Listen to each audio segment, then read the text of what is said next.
చీకటితో వెలుగే చెప్పెను నేనున్నానని, ఓటమితో గెలుపే చెప్పెను నేనున్నానని. నేనున్నానని నీకేం కాదని, నిన్నటి రాతని మార్చేస్తానని.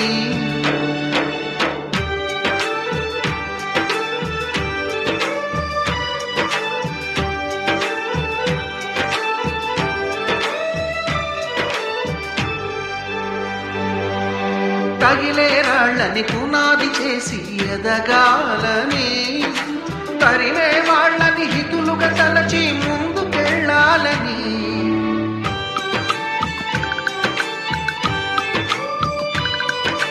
కన్నుల నీటిని కలల సాగుకై వాడుకోవాలని, కాచే నిప్పుని ప్రమిదగా మలచి కాంతి పంచాలని గుండెతో ధైర్యం చెప్పి